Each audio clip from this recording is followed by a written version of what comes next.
हम सीधे रुख करते हैं। इस वक्त हमारे साथ बीजेपी के सांसद राज्यवर्धन सिंह राठौड़, जिन्हें अभी अभी आज जब बीजेपी ने उम्मीदवारों की लिस्ट जारी की है तो विधानसभा चुनाव में उम्मीदवार भी घोषित कर दिया है।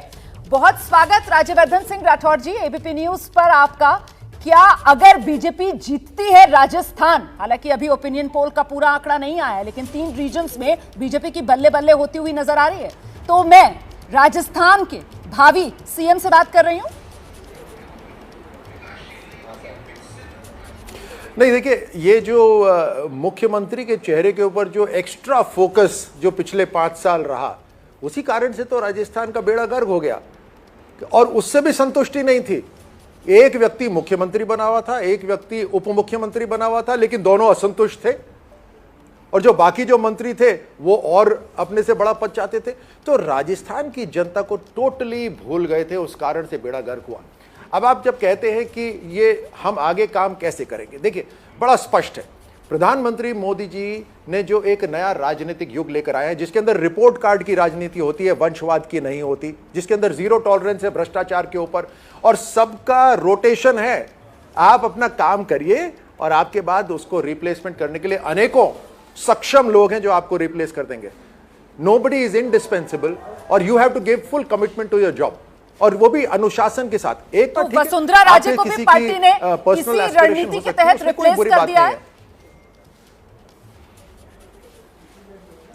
बिल्कुल नहीं। ये जो पूरी जो लिस्ट आई है, ये वसुंधरा राजे जी और जो बाकी लीडर्स हैं उन्होंने ही तो लिस्ट बनाई है। मेरे जैसे लोग उस कमेटी में थोड़ी ना बैठे हुए थे।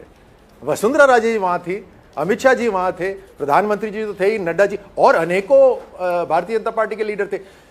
कुछ लोग होते हैं जो पार्टी को पूरी दिशा देते हैं और उसके साथ अगर चुनाव लड़ना हो तो चुनाव भी लड़ते हैं, चाहे वो विधानसभा चुनाव हो चाहे लोकसभा चुनाव हो। ऐसे लोगों का जो कद है वो कभी कम नहीं हो सकता।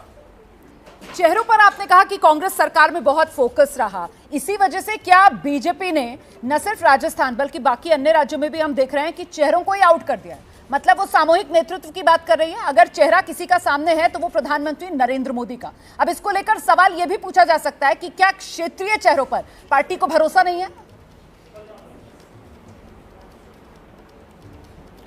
नहीं, 100% है। देखिए, चुनाव जब लड़ना होता है तो उस विधानसभा के अंदर आपकी कोई स्टैंडिंग होनी चाहिए, आपकी कोई रेपुटेशन होनी चाहिए, आपके साथ आपको लोगों पे विश्वास होना चाहिए। वो तो है ही है।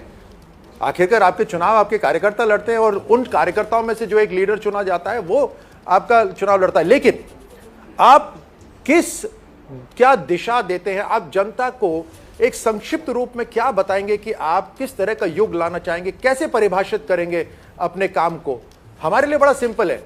हम एक शब्द में कह सकते हैं मोदी, कि हमारे काम को परिभाषित करते हैं प्रधानमंत्री मोदी जी। अब उसके ऊपर एक ऐसे लिखी जा सकती है, और वो जो काम उन्होंने करा है और उनके साथ पूरी टीम ने करा है, वो देश ने देखा है। जो कहा वो किया। किस तरह से अर्थव्यवस्था को मजबूत हो रहा है, वही अर्थव्यवस्था गांव-गांव तक पहुंच रही है। मैं विस्तार से प्रधानमंत्री नरेंद्र मोदी को लेकर 2024 के लिए इंडिया गठबंधन को आप इस सवाल के साथ घेरते हैं कि मोदी के सामने कौन, इंडिया गठबंधन क्यों मौन? और जब बात राज्यों के चुनाव की आती है तो ऐसे में राजस्थान अशोक गहलोत के सामने कौन, कांग्रेस की पार्टी की तरफ से सवाल पूछा जाता है तो बीजेपी क्यों मौन?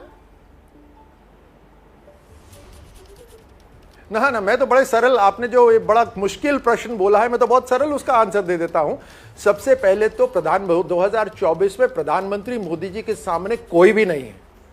ये जो इंडी अलायंस है, ये इंडी अलायंस तो बिल्कुल अपॉर्चुनिस्ट अलायंस है। वो तो आप सब जानते हैं, अलग अलग दिशाओं की है, तो सेल्फ सर्वाइवल के लिए साथ में आई है। चलिए एक बार को 24 को छोड़ते हैं, सीधे 23 पर आते हैं, जो आपने दूसरा प्रश्न पूछा कि गहलोत के सामने कौन। अरे गहलोत का तो काम ही जैसे नाकाम हो। आप बताइए कि युवाओं को नहीं छोड़ा उन्होंने, बेरोजगारी पूरे राजस्थान में बढ़ गई। युवाओं के अंदर, अब मैं युवाओं को एक सेकंड में आपको बताऊं तो इन्होंने बोला, योजना लेकर आए कि हम रोजगार नहीं, हम बेरोजगारी की योजना लेकर आ रहे हैं। इनका उसमें था मैनिफेस्टो के अंदर बेरोजगारी भत्ता। रोजगार की कोई योजना नहीं थी, बेरोजगारी भत्ता की जो योजना लेकर आएगा वो रोजगार कैसे दे सकता है? उन्होंने बेरोजगारी के अंदर भी एक अपनी शर्तें लगा दी।